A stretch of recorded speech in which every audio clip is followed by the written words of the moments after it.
Can I tell you about this real quick? Yeah. We'll run through procrastination hacks, like quick and dirty shortcuts you take out of your back pocket. I don't know what to do. Oh, number 6.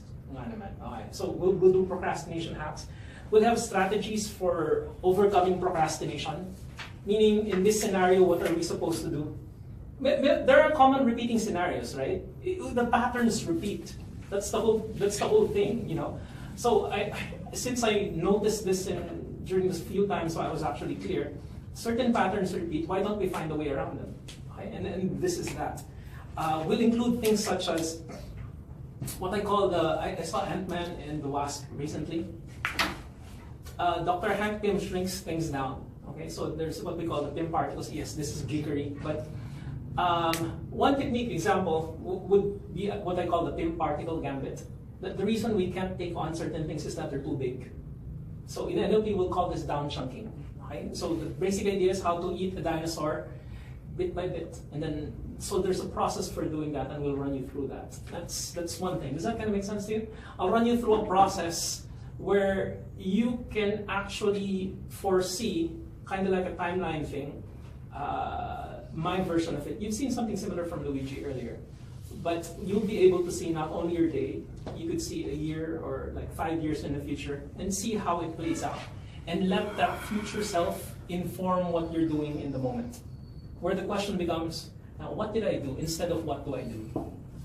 The question becomes, what did I do to get here? Because you're already coming from that future self. Does that kind of make sense? So we'll run you through a process that'll include sight, sound, feeling, smell. We'll run you through a process that just makes that easy. We'll run you through what I call a spark process, which is kind of like a jump starter. I don't know if you know what a solar flare is. An explosion on the surface of the sun. It starts off really, really small. It starts off with one, like a hydrogen particle, and then it just starts with that one thing, and then there's a huge explosion. But it takes starting. Does that kind of make sense? So these are strategies and process so we can actually get through our days more productively, like waste less time, get more of what's really important actually done. There's another thing I call a time sphere, where essentially I'll teach you how to block time so that you know what something's for. You know what it's like? Somebody calls you, what's the worst time of the day that somebody calls you? Like istorbo talaga, like they get in the way. 9 a.m.? Yeah, so if you were to block that, for example, my Monday mornings are supposed to be precious. I should be able to plan for the entire week. If I don't have my 7 a.m. to 8:30 blocked, somebody will call during that period. Now, if I said it that's my time to plan for the week, nobody can touch it. And that's an example of what I call creating a time sphere. Because we never have time for the really important and appropriate things in our lives because we never plan for them. But if we have them blocked, like meeting with self, and nobody's supposed to violate that. It's hard. We'll get overrun by all sorts of shit. Okay? We'll be overrun by chats, we'll be overrun by games, we'll be overrun by unnecessary eating, and unnecessary entertainment we didn't even deserve. Does that kind of make sense? Yeah, and there's something I call a clean boot. The basic idea is, you know when it's difficult because there's still residue from yesterday? You know what it's like? Yeah, emotional, physical, the mess in your room, residue from yesterday. A clean boot is that same idea as a fresh install on your laptop, like starting from zero. What's that like? Okay, and I'll guide you through a mental process and an exercise where you actually write out what you have to do for you to get a clean boot out of yourself, so that when you start, there's nothing in the way. Does that kind of make sense? Yeah, and I hope I'm demonstrating right now by helping you in advance that I can help you during the Focus Blueprint. I'm actually running you through, I was doing this writing a while ago, what's most useful based on the feedback I'm hearing of the plethora of things that I now understand that I didn't, which saved me. What can I share? So I hope these concepts are already running. This is proving useful? Yeah, okay. I'll run you through a process where anybody have backlogs? Yeah. In the Philippines, there's a huge joke about PLDT being trans because they had a program called Zero Backlog. It's an old joke and an old program, but essentially I'll run you through strategies, and strategies are the things which become techniques. It's like a grand Batman plan that becomes the grand Batman tactics. There are 1,001 tactics, but the mental strategies that it takes to do your Batman time. Right? That's what we'll look at in what we're doing for backlogs. Does that kind of make sense so far? I'll also run you through not just the removing backlogs, but the prevention of them. Is that because I have a tendency to do that myself? I'll guide you through a process for. Anybody here have a problem with like starting and finishing projects? Well, let me be specific. The reason why we can't do things sometimes is that they're not doable things, they're not tasks, they're projects. Anything that has more than one task is a project. Does that kind of make sense to you guys? So, I'll guide you through processes for starting, going through the process, and for completing projects faster than you ever have. Does that kind of make sense? And for reference, I sometimes time sphere myself with the project of completing 30 books in 2 days. And because that's blocked off, nothing, no communication, everything's pre-prepared, and I'm starting off at clean boot neutral, that gets done. But in no other way is that possible. So I'll guide you through the process of going through projects in your own way. But this will demand feedback. Like, you show me where you're coming from, and I'll show you where we can go. Does that kind of make sense? And there's a process for motivation and removing procrastination that I kind of call firing it up. Because sometimes really it takes, what does it take to get a fire started? It takes a little bit of wood, a little bit of fire. But you look at your day-to-day, we don't put in the wood, we don't do the preparation, and we don't start the fucking fire. And of course, nothing gets done, and we wonder why there was no fire. And we're at the campfire, and why is this not happy? And why are the marshmallows not getting closer? Because we didn't put in what it takes to get the fire going. So because we didn't start the fire? Because we didn't start the fire. Yeah. And then sorry. Then there's this other notion I call ambulation. For those of you who don't know, I'm actually, strangely enough, a physician. I'm a doctor. I do movement and pain improvement stuff. So I'm kind of the guy who helps people move if they haven't been able to move in a long period of time, or who gets them to elite if they've been elite before but got injured. So I'm that guy. So I have this notion of the difference between movement and ambulation. Movement is you're just moving. And sometimes, even my team, we do lots of movement, but very little movement. Very little ambulation. Does that kind of make sense? Ambulation is the act of really moving around. So there's movement, and there's actually moving from where you are.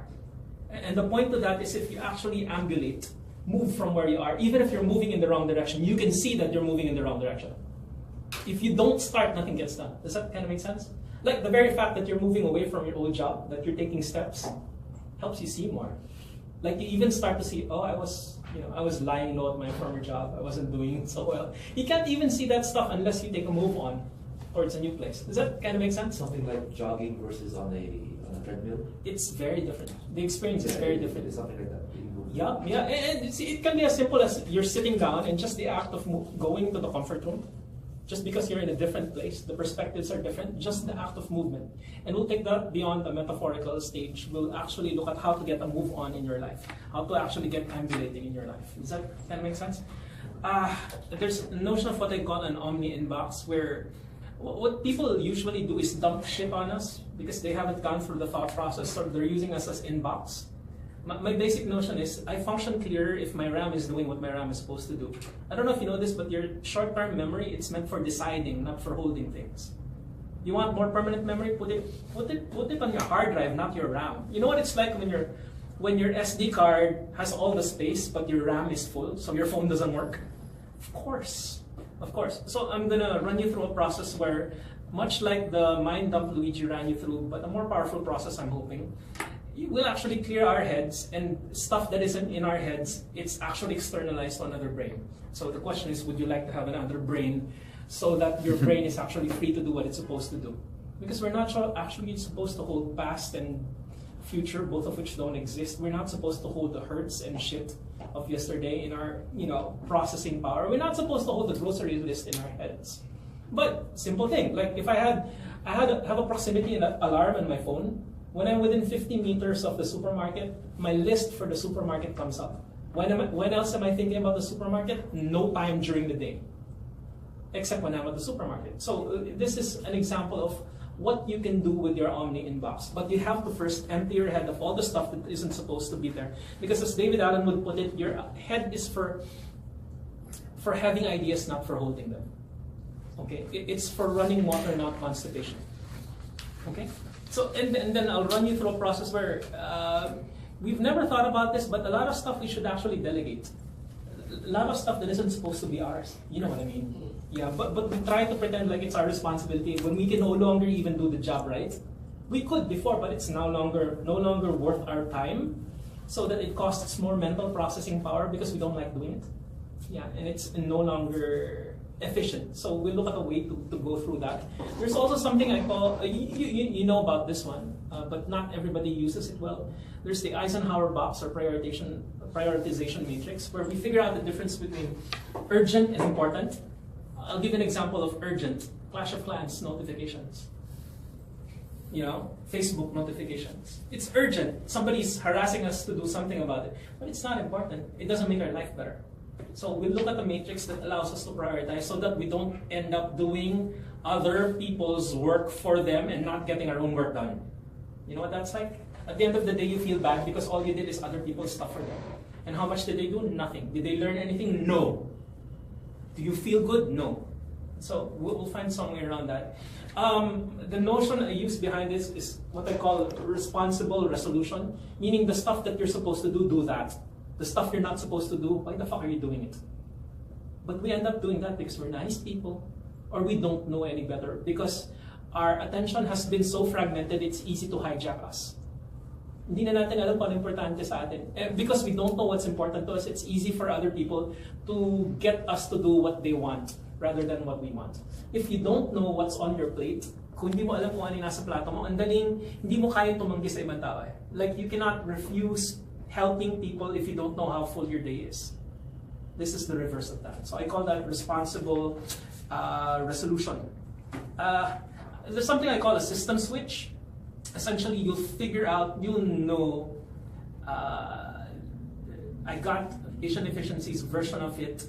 It's called the 3 times rule. Essentially, and Sam Carpenter talks about it this way also. Essentially, if something keeps happening, you know, if it's happened more than 3 times, and if you think it will keep happening, you might as well plan a system so that the system takes care of it. You already have the proposed steps, which you're supposed to do before it happens, so that when it happens, I recognize this pattern. There's an automated process for it, and you can free your head for doing other things, because there's already an automated process that you've already decided about.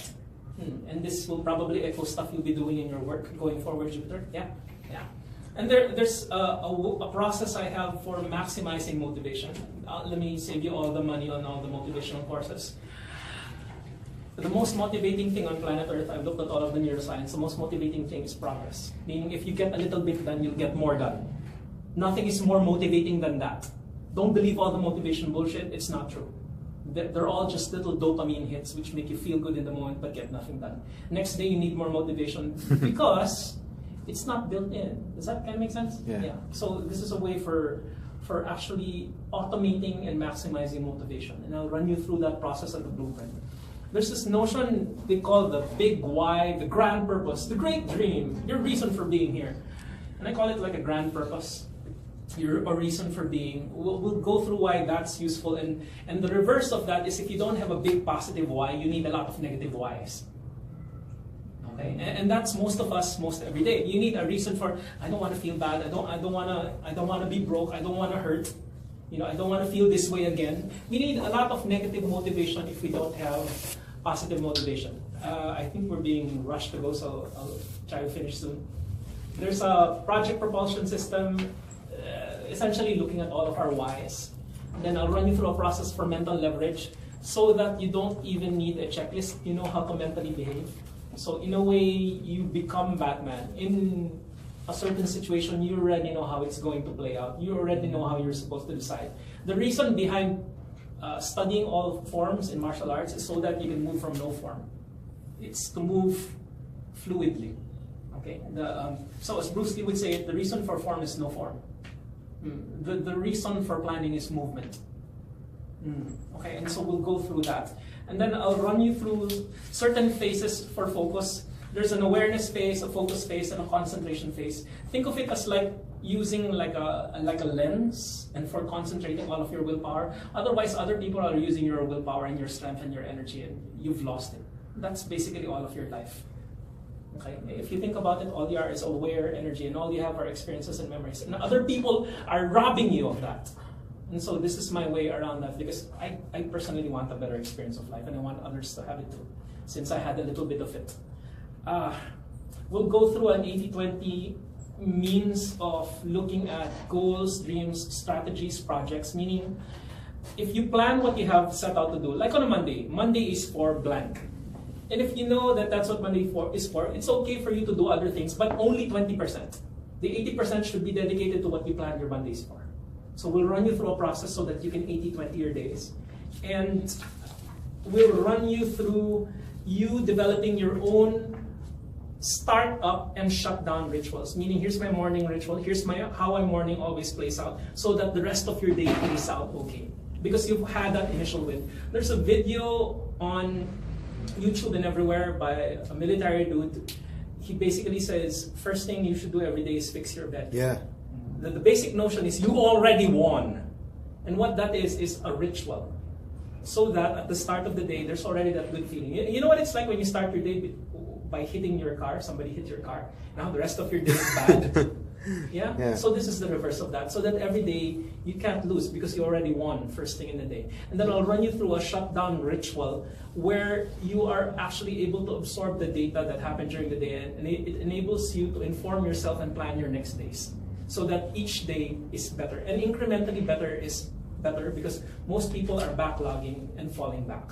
And I hope this is useful. And then the limitless is the complete reverse of hypnosis. Limitless is the process of waking up. Limitless is, if I weren't in my way, what could I do? If I weren't holding myself back, what would I be capable of? And if that doesn't make sense, I'm a complete, idiotic, stupid male introvert. And when I'm not in my way, I can speak and function brilliantly. And I hope this has been useful.